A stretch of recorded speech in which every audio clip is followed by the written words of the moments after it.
Neville Goddard, 23 de abril de 1971. Destinados a la desobediencia. Pablo preguntó: ¿quién eres tú, para juzgar al sirviente de otro? Es ante su propio amo donde se sostiene o cae. Y será sostenido, porque el amo es capaz de hacerlo mantenerse en pie. Ahora, todo ese drama ocurre dentro del individuo. Mi sirviente es esta prenda que te está hablando. Tu sirviente no es alguien que limpia tu hogar, sino el cuerpo que estás usando. Ese es tu sirviente. Que ningún hombre juzgue a ese sirviente, porque el amo está en control. Nos dicen en el mismo libro de los Romanos: si no fuera por la ley, no conocería el pecado, pero solo conozco el pecado por razón de la ley. No sabría qué es codiciar si la ley no dijera: no codiciarás. Por lo tanto, contra ti, y solo contra ti, he pecado y hecho lo que es malo ante tus ojos. Nadie sabe lo que el amo está haciendo pasar al sirviente para transformarlo en su propio ser. Y todos, lo sepan o no, pasan por el infierno, pero todos. Cuando uno se regodea porque hasta ahora no lo ha tocado o recuerda que ha hecho algo similar, entonces, yo no diría: compadécelo, pero él no sabe. Simplemente no lo sabe. Ahora permíteme compartir contigo una carta que llegó hoy. La dama está aquí esta noche. Ella dijo: en un sueño estás enormes máquinas que mueven montañas, las has visto, y hacen carreteras, y había un hombre que me guiaba por algún corriente magnético. Me movía como un títere, ya que simplemente me movía a su voluntad. Pero internamente me rebelaba y usaba cada onza de fuerza que podía para romper este robot, pero no podía.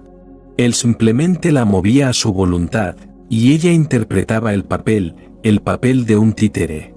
Luego ella dijo: vi algo formándose.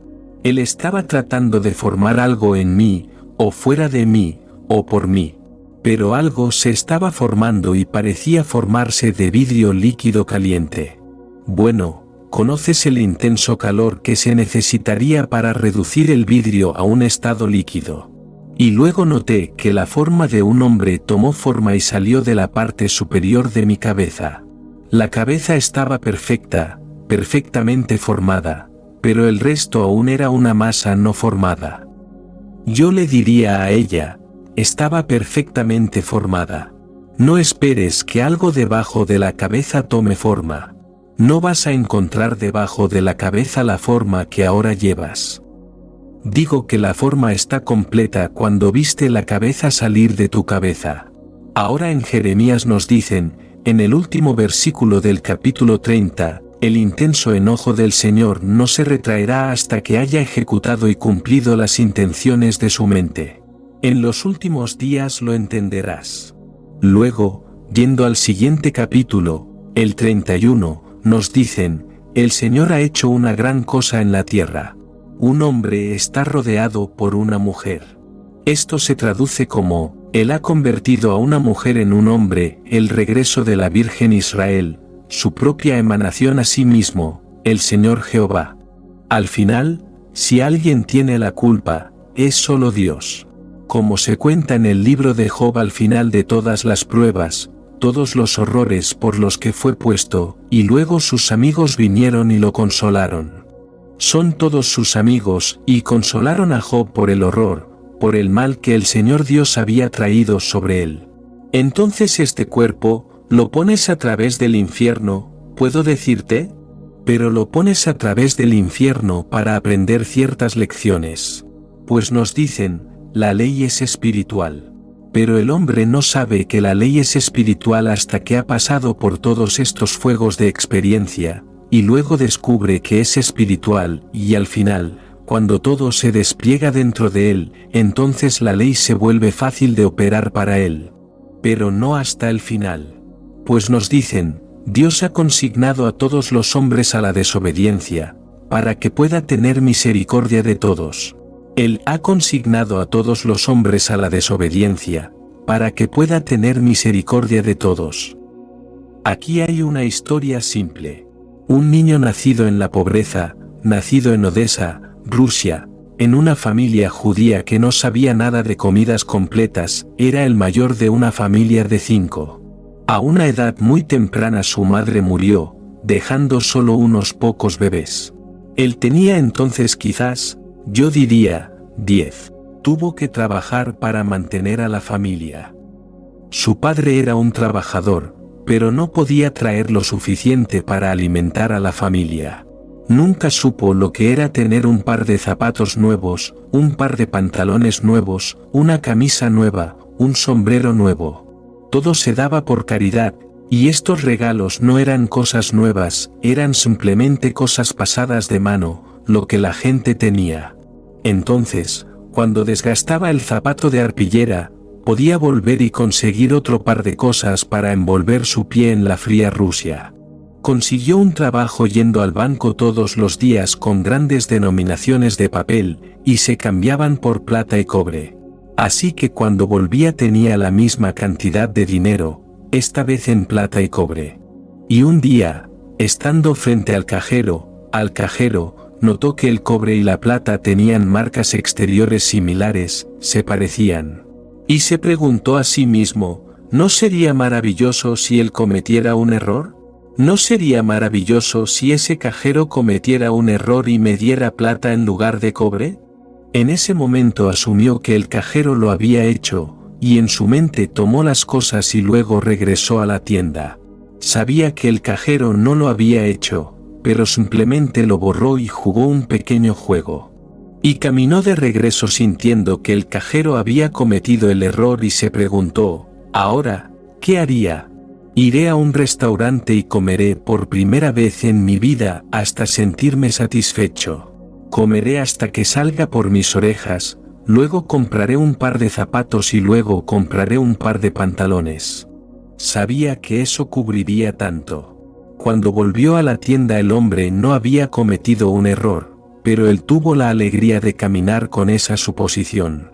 Al día siguiente el hombre cometió ese error.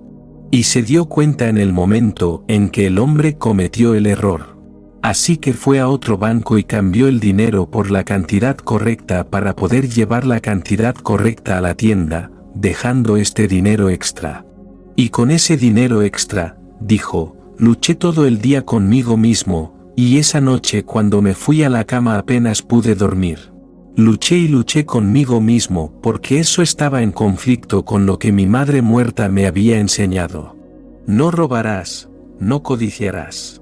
Al día siguiente mi hambre y mi deseo de tener un par de zapatos nuevos y un par de pantalones nuevos superaron lo que había escuchado de mi madre, y comí hasta que salió, no por mis orejas, sino hasta que estaba lleno. Luego me compré un par de pantalones y me compré un par de zapatos. Bueno, ¿quién lo hizo? Si la ley no hubiera llegado al mundo, nunca habría conocido el pecado. Si la ley no dijera, no codiciarás, no sabría qué es codiciar, y sin embargo, aquel que me guía me ha consignado a la desobediencia. Así que aquí está la dama guiada como un títere por esta corriente que no podía controlar.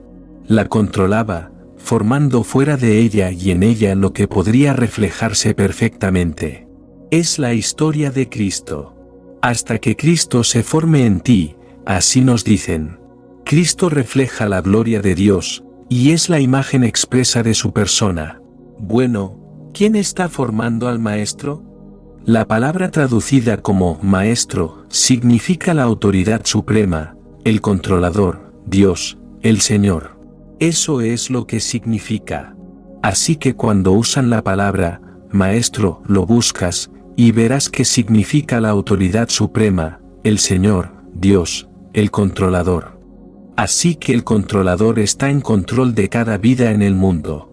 Ese controlador es Dios y estás consignado a la desobediencia para que Él pueda tener misericordia de ti. Así que te encuentras, como Él lo hizo, hambriento y avergonzado por los harapos que llevaba, y aprendió que la ley es espiritual. Así que se levantó del estado de un pequeño niño judío empobrecido en Odessa, en Rusia. Y después de la revolución se encontró, cuando la guerra llegó a su fin, entre soldados que abandonaron Rusia y se dirigieron a Francia.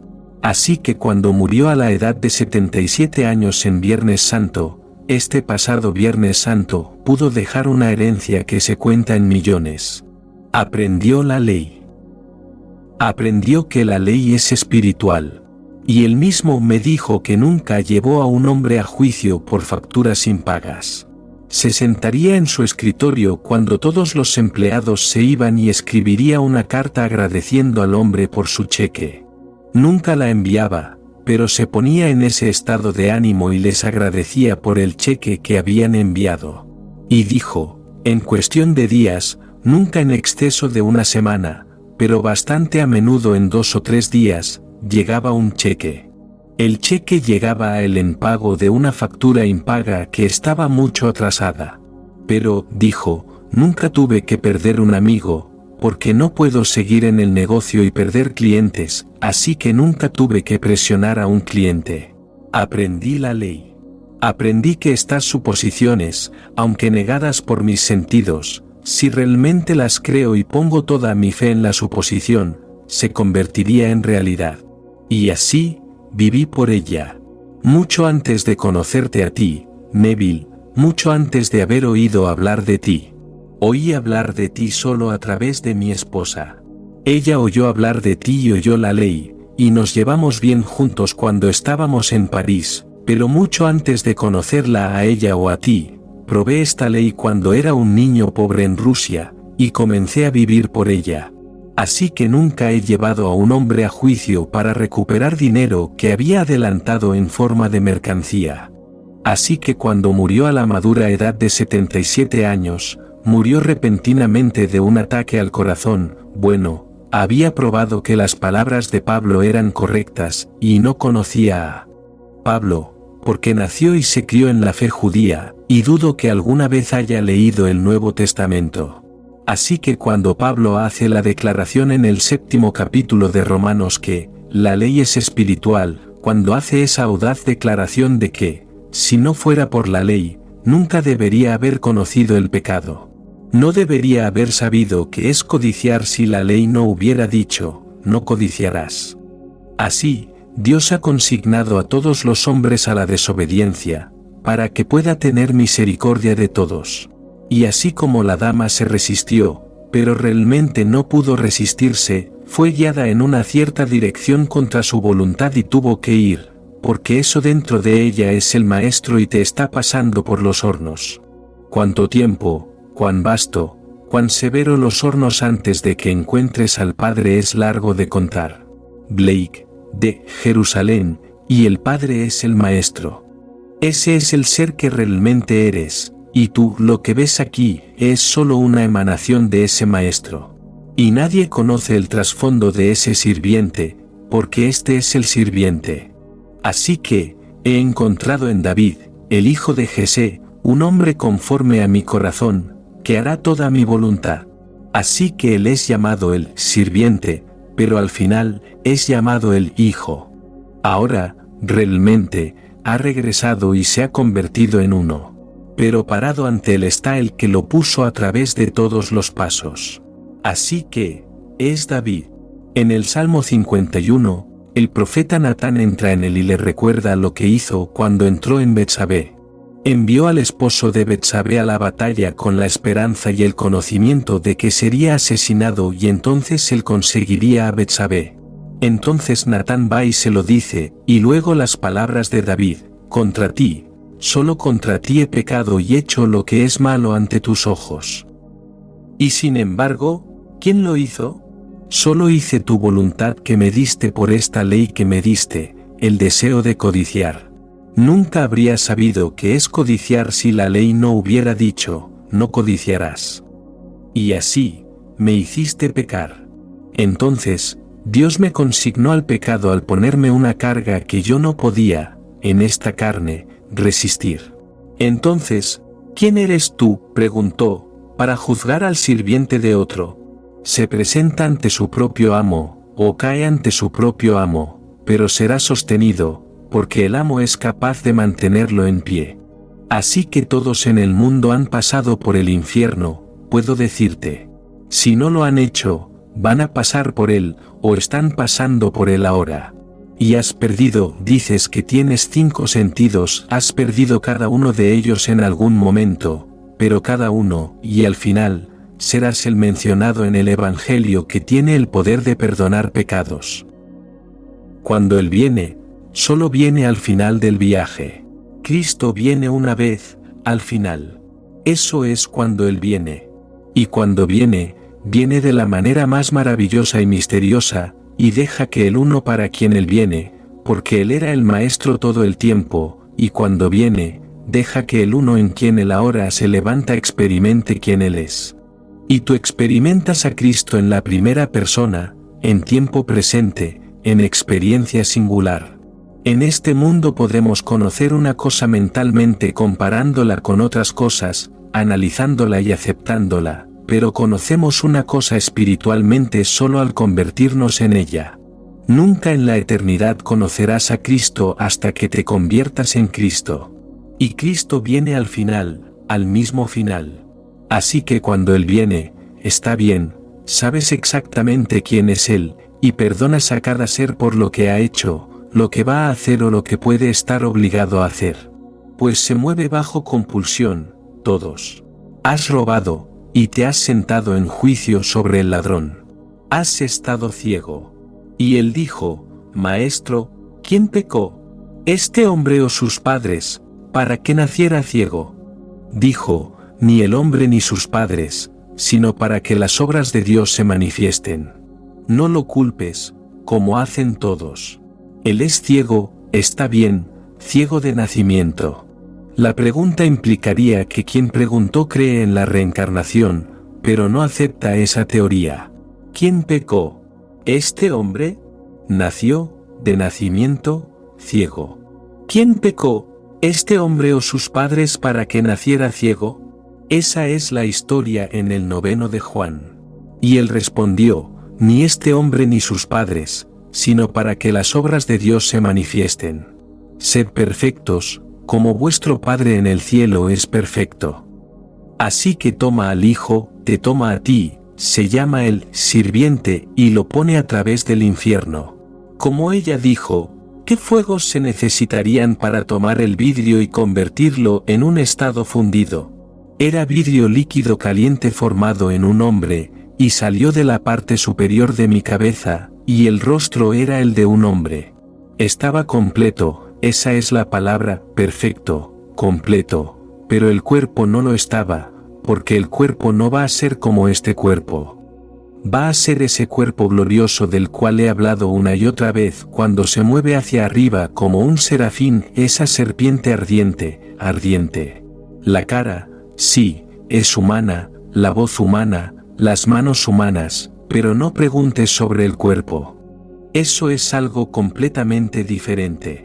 Ella vio correctamente, y ya había pasado por los hornos o no podría haber visto ese estado cristalino tan claro que puede reflejar la gloria de Dios. Si no se hiciera en esa forma, no podría reflejar la gloria de Dios. La imaginería es perfecta. No solo la refleja, sino que la irradia, porque se convierte en uno con aquel que lo puso a través de los hornos. Así que cuando ella lea esta noche, y espero que lo haga, esa declaración en el 31º, esta gran cosa que Dios ha hecho en la tierra, que una mujer rodea a un hombre, una mujer convertida en un hombre, que lo que era la radiación de Jehová, llamado en las Escrituras la Virgen Israel, ahora regresa y es Jehová mismo.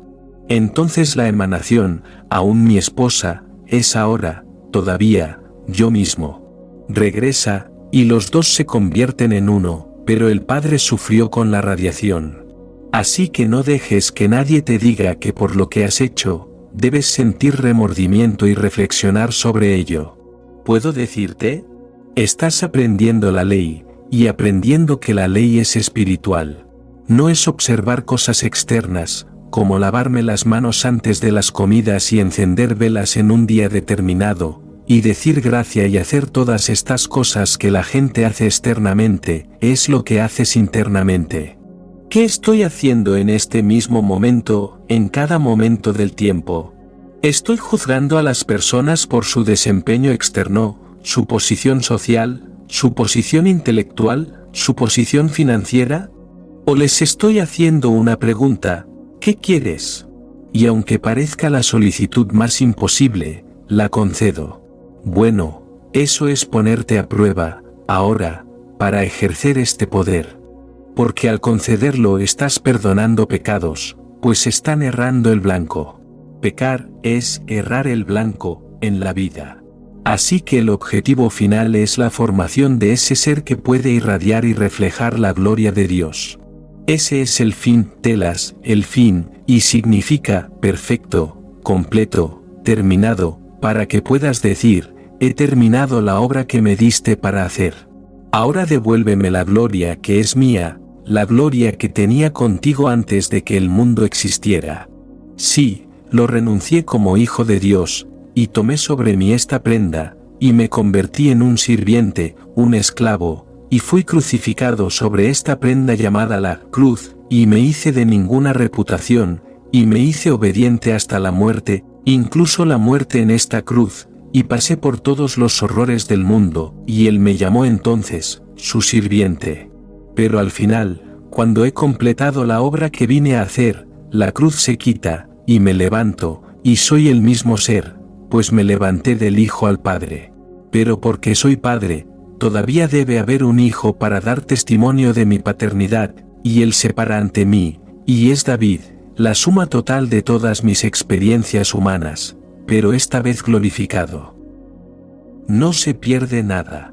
Sus ojos son perfectos, como se cuenta en el libro de Samuel, ojos hermosos, tez clara, todo en él es perfecto. No podrías mejorar la belleza de David. No falta nada cuando lo miras y ves a tu hijo. Y ciertamente lo pusiste a través de los pasos. Le arrancaste los ojos cuando nació ciego. Le quitaste la capacidad de hablar. Le quitaste la capacidad de oír. Todas estas cosas le quitaste, y él tuvo que obedecerte, igual que esta dama tuvo que obedecer esta simple corriente tirada por un hombre. Un hombre la dirigía, y empezó con estos enormes instrumentos que aran una montaña, y remueven una montaña. Así es como comenzó la visión. Y así los viste removiendo montañas. Los has visto haciendo carreteras donde pasan por un área entera de bosque, y en poco tiempo simplemente lo nivelan y hacen una carretera. Bueno, están haciendo una carretera en ella, y la han hecho, porque el fin justifica todos los horrores por los que ha pasado. Porque eso solo le estaba mostrando en visión esta encantadora imaginería lo que ha pasado. Ha sido arada y arada y arada, y ha sufrido y sufrido, pero algo hermoso estaba saliendo, y saliendo de su propio cráneo, cuando una mujer se convierte en un hombre. Y ahora vuelve y es uno con el Padre. Así que cuando veas a alguien en el mundo y estés pasando por, no te analices a ti mismo y preguntes, ¿qué he hecho que esté mal? ¿Qué he hecho que esté mal? Bueno, ve a las Escrituras y averígualo. Él me consignó a la desobediencia, así que si desobedezco la ley, es Él. Entonces, ¿quién es Él? Mi propio maravilloso Señor. ¿Y quién es ese Señor? Mi imaginación. Ese es el Padre. Ese es el Señor. Ese es el Maestro. Así que lo obedecí en cada momento del tiempo, y cuando me llevó de niño y me envió 2000 millas lejos a la escuela sin ningún amigo, ningún familiar que me recibiera, porque el fuego era tan intenso y el impulso de ir, tenía que ponerme en marcha. Y cuando me despidieron de un trabajo, o me despidieron del otro, o cuando renuncié, tenía ese intenso deseo de hacer algo diferente. Fue Él quien me guió todo el tiempo. Fue Él quien me llevó a Londres cuando realmente no estaba calificado para hacerlo, y luego en Londres encontrar a un hombre, un ingeniero retirado que le gustaba el mundo psíquico y me introdujo en esta forma de pensar, solo una pequeña chispa, estaba todo allí. Solo tenía que ponerle la chispa, así que cuando regresé, vivía en las librerías de segunda mano en Nueva York. Cuando podía permitirme un libro, compraba un libro. Y cuando viajaba como bailarín, viajaba con mi biblioteca. cuando los demás jugaban a las cartas durante el día para matar el tiempo entre espectáculos. Porque hacíamos 3 o 4 espectáculos al día, yo leía mis libros. Y cuando salían después del espectáculo por la noche haciendo algunas cosas, yo tomaba mis libros, y construí mi biblioteca de esa manera cuando apenas podía permitirme comprar un libro. Así es como gastaba mi dinero. Así que, os digo, todos están interpretando el papel que el maestro ha determinado. Y pensamos que somos completamente libres en este mundo.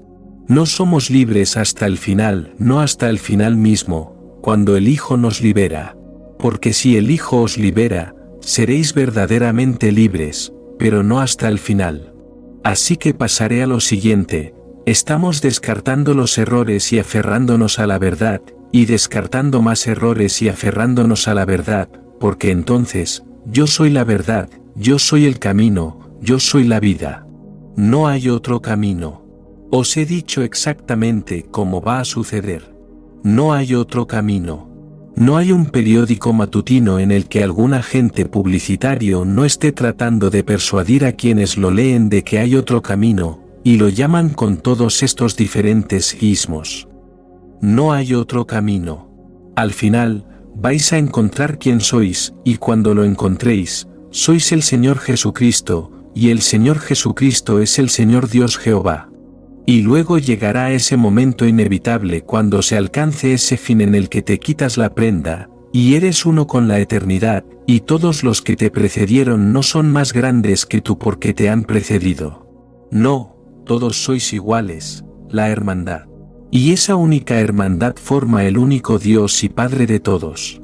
Así que, ¿quién eres tú?, preguntó Pablo en su capítulo 14, el versículo 4 de Romanos. ¿Quién eres tú para juzgar al sirviente de otro? Es ante su propio amo donde él se sostiene o cae, y su amo es capaz de hacerle mantenerse en pie.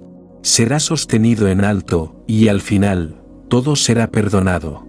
Así que esta noche le digo a mi amigo que escribió la carta que recibí hoy: felicitaciones. Y si la visión parecía salvaje a veces, me alegro. Anótalas para mí y envíalas sin importar cómo vengan. Todas tienen sentido para mí, os lo digo. Tu carta fue hoy una alegría pura. Y la carta de tu hija también fue una alegría pura. Eso tiene un significado tremendo. Ella me ha visto en el papel y cuando esta monstruosidad apareció y estaba a punto de morderte, mi rostro apareció. Y ella te dijo en la carta, al menos me lo dijo a mí, no era el rostro del monstruo, era tu rostro, y toda la cosa desapareció. Donde quiera que él aparezca, pondrá fin a todas las tonterías, porque yo lo he pasado, querida, he pasado por todo lo que os he contado. No estoy especulando. No estoy teorizando. Le diría a cualquiera esta noche que esté pasando por un gran dolor: el maestro lo está haciendo. El maestro ha llegado. Si no eres consciente ahora de la ley, es porque no estás listo para ella, pero has sido hecho consciente de la ley, y a menos que seas consciente de la ley, no puedes violar la ley. No podría haber pecado en el mundo a menos que hubiera ley, porque el pecado es simplemente no alcanzar una marca. Si no tuvieras una marca en este mundo, si la muerte no significara nada para ti, no matarás, no significaría nada. Si aceptas los mandamientos, entonces, la violación de ellos es pecar. Pero sin violación, si no tienes la ley, ¿cómo puedes violar lo que no tienes como marca? Si no tienes un objetivo en este mundo, ¿cómo puedes fallarlo? Si no tienes un objetivo, ¿cómo podrías fallarlo? Pero tienes un objetivo, y aquellos que están aquí, tienen el mayor objetivo. Ese fin es ser Cristo, no servir a Cristo. Eso no es suficiente, sino ser Cristo. Nunca lo conocerás de otra manera, aparte de ser Cristo. No conoces el amor en el verdadero sentido de la palabra, hasta que estás realmente incorporado en el cuerpo del amor. Entonces eres amor. Bueno, tenemos atisbos de ello al estar enamorados. ¿Cómo podría un hombre conocer el amor a menos que esté enamorado? Puedes hablar de ello, y todas estas cosas, pero uno debe estar enamorado para conocer el amor. Pero el extremo del amor es cuando uno está incorporado en el cuerpo del amor. Entonces no puedes describir esa alegría. No puedes describir ese amor. Solo una experiencia de Dios en forma de amor podría describirlo al individuo que la tiene, pero ¿cómo va a contarlo para transmitir esa misma experiencia a otro? No puede hacerlo, pero puede animar a otros, y simplemente le creerán si es que le creen en absoluto, y él seguirá ciegamente contando a todos, a los que creen y a los que no creen, hasta ese momento en el tiempo en el que regresa al cuerpo del amor y toma su lugar. ¿Dónde? En ti. Porque al final solo hay uno, un Padre de todos. Así que esta noche, si tienes tiempo, lee ese capítulo 14 y el 7, de hecho, todo está realmente en Romanos, donde él toma los primeros 8 capítulos y sienta las bases. Pero el 7, he citado bastante del 7 esta noche. Y encontrarás que él perdona a todos, porque el que quisiera borrar a la gente del camino luego se convirtió en el mayor, diría yo, agente de promoción del camino. La dama también dijo en su visión que había Pablo, y ella era Pablo, pero Pablo habló de sí mismo como mujer, mujer convirtiéndose en hombre. Os digo, en la resurrección estás por encima de la organización del sexo. No eres ni macho ni hembra. No estás ni atado ni libre. Eres Cristo y Cristo es Dios. Hasta que llegue ese momento, todavía eres el sirviente de ese maestro que te está guiando, como él la guía a ella, y llegará el día en que él se formará en ti. Cristo se formará, para que pueda irradiarte, pues tú eres el maestro y reflejarte, y cuando llegue ese momento, entonces regresarás, y serás uno con el maestro que es el Señor Jehová. Parece más allá de los sueños más salvajes del hombre. Pero os digo, es verdad.